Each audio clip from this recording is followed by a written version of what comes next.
मोहम्मद रफ़ी जी का भारतीय सिनेमा में और म्यूज़िक इंडस्ट्री में क्या स्थान है, ये किसी को बताने की ज़रूरत नहीं है, हर एक को पता है। उस टाइम पे मोहम्मद रफ़ी जी का हर कोई फ़ैन था। आज भी हम जब ये उनके गाने सुनते हैं, तो हम अश-अश कर उठते हैं कि मोहम्मद रफ़ी जैसा बनना मुश्किल ही नहीं बल्कि नामुमकिन है। उस टाइम पे तो उनकी पॉपुलैरिटी इतनी थी कि हर कोई, हर म्यूज़िक डायरेक्टर, हर प्रोड्यूसर, हर डायरेक्टर उनसे ही गाना गवाना चाहता था अपनी फ़िल्म में और हर एक्टर भी यही चाहता था, हर अभिनेता भी यही चाहता था कि उनके ऊपर जो गाना परफ़ॉर्म किया जाए, उस पर आवाज़ मोहम्मद रफ़ी जी ही दें, तो ही बेहतर होगा। चाहे वो भजन हो, चाहे कव्वाली हो, चाहे लोक संगीत हो, चाहे शास्त्रीय संगीत। सभी कला विधाओं में मोहम्मद रफ़ी जी परिपक्व थे और हर एक तरह के संगीत में उन्होंने बहुत ही लाजवाब, बहुत ही खूबसूरत, बहुत ही सुरीले गाने गाए हैं। आज हम आपको मोहम्मद रफ़ी साहब जी का एक ऐसा ही गाना के बारे में बात करेंगे कि कैसे मोहम्मद रफ़ी के गाए उस गाने के कारण भारत की प्रधानमंत्री इंदिरा गांधी भी फूट-फूट कर रोने लगी थी और उनको कहना पड़ा था कि बस कर दो मोहम्मद रफ़ी अब बस कर दो, इसके आगे मैं और नहीं सुन पाऊँगी। तो ये क्या है किस्सा, हम आपको आज उसी के बारे में ही बताएँगे। दरअसल आर के बैनर के तहत एक फ़िल्म बनाने का इरादा हुआ था।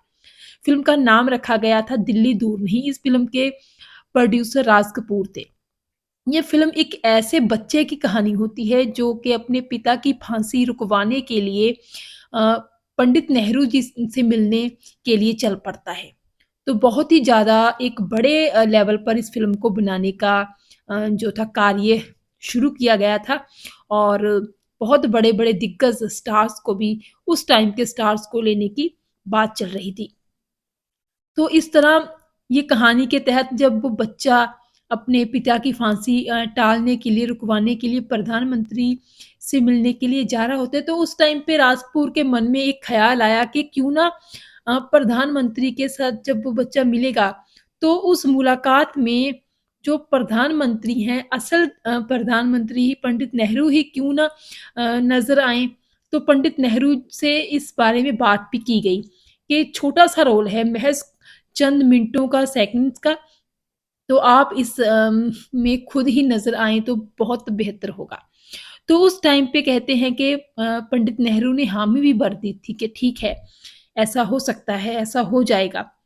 लेकिन फिर कुछ दिन बाद ही जो था प्रधानमंत्री कार्यालय से एक चिट्ठी मिली आर के अम, फ़िल्म्स को कि ये बात नहीं हो सकती क्योंकि अगर किसी फ़िल्म में किसी देश का प्रधानमंत्री खुद ही नज़र आएगा, तो इससे पूरी दुनिया को एक गलत मैसेज जाएगा। हो सकता है कि लोग ये समझें कि ये सिर्फ़ एक जो है चुनाव के लिए, चुनाव प्रचार के लिए ही प्रधानमंत्री ऐसे कर रहे हैं, तो ये एक अच्छी बात नहीं हो सकती। तो इस तरह इस बात को खारिज कर दिया गया और उसके बाद क्या हुआ कि अभी फ़िल्म बन ही रही थी तो 27 मई 1964 को पंडित नेहरू का देहांत हो गया। तो देखिए ये फ़िल्म जो थी बीच में ही लटक गई। तो ये फ़िल्म तो मतलब पूरी नहीं हो सकी लेकिन उसके बाद जो था गोमती के किनारे जैसी फ़िल्म बनाने वाले प्रोड्यूसर सावन कुमार टॉक भी पंडित नेहरू के बहुत बड़े प्रशंसक थे। वो उनके बहुत बड़े मुरीद थे, वो उनको बहुत ज़्यादा पसंद करते थे, तो वो भी उनके लिए कोई फ़िल्म बनाना चाहते थे उनको समर्पित करने के लिए। तो इसी फ़िल्म दिल्ली दूर नहीं से इंस्पायर होकर सावन कुमार टॉक ने एक फ़िल्म बनाने का निर्णय किया, जिसकी कहानी कुछ इस तरह रखी गई कि एक बेसहारा बच्चे को एक विद्यालय के प्रधानाचार्य गोद ले लेते हैं और उसके बाद उस बच्चे को वो कहते हैं कि पंडित नेहरू जो हैं हमारे रिश्तेदार हैं। तो देखिए वो बच्चा जो होता है उसके मन में यही बात बैठा दी जाती है कि पंडित नेहरू जो हैं हमारे रिश्तेदार हैं और रिश्ते में तुम्हारे चाचा लगते हैं। तो क्योंकि कहीं न कहीं जो था ये बात भी इस फ़िल्म में दिखाई गई कि किस तरह जो नेहरू जी हैं, वो बच्चों से बहुत ज़्यादा प्यार करते हैं, उनको बच्चों से बहुत ज़्यादा लगाव है।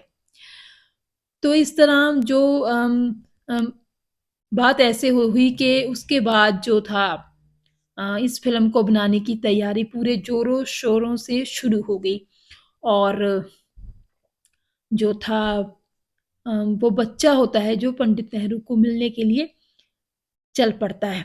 लेकिन फिर रस उसको पता लगता है कि जो है पंडित नेहरू का देहांत हो गया है।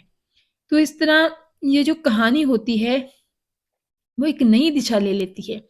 तो इस फ़िल्म के डायरेक्टर माथुर और फ़िल्म के प्रोड्यूसर सावन कुमार टॉक ये फ़ैसला करते हैं कि एक गाना रखा जाए जो कि अ, पंडित नेहरू के बारे में हो, एक इमोशनली जज़्बाती सा गाना रखा जाए।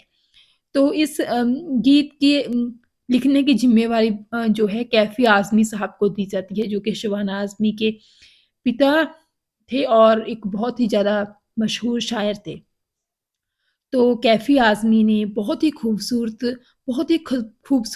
शब्दों से भरपूर, अल्फ़ाज़ों से भरपूर एक गाना लिखा। गाने के बोल थे मेरी आवाज़ सुनो, प्यार के राग सुनो। बहुत ही खूबसूरत, बहुत ही सुरीला, बहुत ही इमोशनल गाना था ये। और उस टाइम पे जब सावन कुमार टॉक जो कि इस फ़िल्म के अ, प्रोड्यूसर थे, उन्होंने ये गाने के बोल सुने तो तभी उनके मन में ये ख़्याल आया कि इस गाने को अगर कोई गा सकता है, तो सिर्फ़ मोहम्मद रफ़ी। तो इस तरह मोहम्मद रफ़ी से गाना गवाया गया और अ, जब गाना उन्होंने गाया तो कमाल ही कर दिया जैसे हर गाने में वो करते हैं। जान फूँक दी और बहुत ही ज़्यादा एक जज़्बाती सा बहुत ही हार्ट टचिंग ये सॉन्ग बन गया। उसके बाद ये फ़िल्म रिलीज़ हुई तो फ़िल्म को बहुत पसंद भी किया गया लोगों के द्वारा, गाने को भी बहुत पसंद किया गया। तो एकाएक सावन कुमार और फ़िल्म के डायरेक्टर राज माथुर के मन में ख़्याल आया कि ये फ़िल्म पंडित नेहरू के बारे में है तो क्यों ना इस फ़िल्म अम, को जो है टैक्स से फ्री कर दिया जाए और भारत की सरकार जो है कांग्रेस की है तो उनसे मुलाकात की जाए। तो इस तरह जो था इंदिरा गांधी जो कि उस टाइम के प्रधानमंत्री थे भारत के, उनसे मिलने की जो है कोशिश की जाने लगी। लेकिन उस टाइम पे क्योंकि सावन कुमार टॉप भी बहुत ज़्यादा बड़े फ़िल्म मेकर नहीं थे, तो उनकी भी ज़्यादा मतलब नहीं था उनका भी पॉलिटिकल जो है एक-दूसरे के साथ संबंध। तो उस टाइम पे उन्होंने अपनी फ़िल्मों में एक कैरेक्टर आर्टिस्ट के रोल करने वाले और एक शायर हरेंद्र नाथ चट्टोपाध्याय से मुलाकात की क्योंकि हरेंद्र नाथ चट्टोपाध्याय कांग्रेस के ही एक लीडर जो थे सरोजिनी नायडू जी, उनके छोटे भाई थे। तो उनके थ्रू इंदिरा गांधी से मुलाकात करने का जो था पूरा अरेंजमेंट किया गया। हरेंद्र नाथ चट्टोपाध्याय के इंदिरा गांधी जी से अच्छे संबंध थे।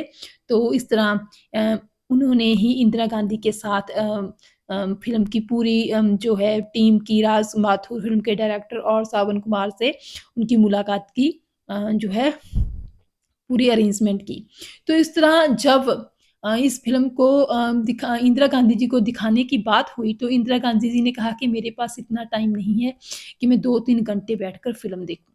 तो उस टाइम पे जो अम, थे फ़िल्म के म्यूज़िक डायरेक्टर मदन मोहन, तो उन्होंने कहा कि आप बिल्कुल सही कह रही हैं इंदिरा गांधी जी, बिल्कुल आपकी बात सही है, आपका टाइम बहुत कीमती है।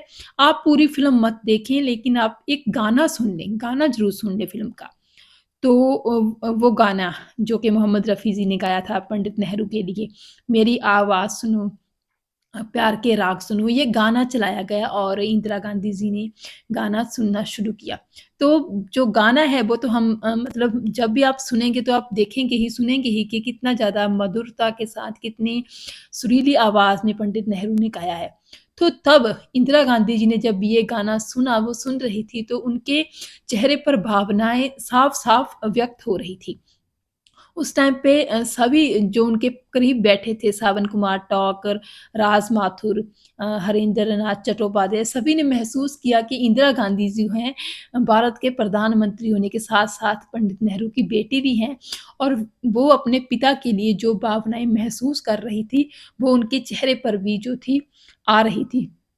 तो उनके चेहरे पर जो थे उनकी आँखों में आँसू आ गए और उन्होंने तभी आवाज़ में कहा कि बस करो रफ़ी साहब अब बस करो, अब इससे ज़्यादा मैं और नहीं सुन सकती। तो इस तरह वो ये कह के अपने प्राइवेट केबिन में चली गई। तो इसके बाद जो थे सावन कुमार और मदन मोहन, हरेंद्र नाथ चट्टोपाध्याय सभी देख रहे थे कि सचमुच इंदिरा गांधी जी अ, भावनाओं में बह गई हैं। तो उस टाइम पे उनके सेक्रेटरी उनके पास आए और उन्होंने उनसे यही कहा कि जो है आपका काम हो जाएगा, फ़िल्म को टैक्स से फ्री कर दिया जाएगा और ठीक है। तो इस तरह दूसरे ही दिन जो था अम, फ़िल्म को पूरे भारत में टैक्स फ्री कर दिया गया। तो देखिए इस तरह जो काम कोई और व्यक्ति नहीं कर सकता था, फ़िल्म के प्रोड्यूसर, डायरेक्टर नहीं कर सकते थे, वो काम जो था मोहम्मद रफ़ी साहब की सुरीली आवाज़ में उस गाने ने कर दिया था।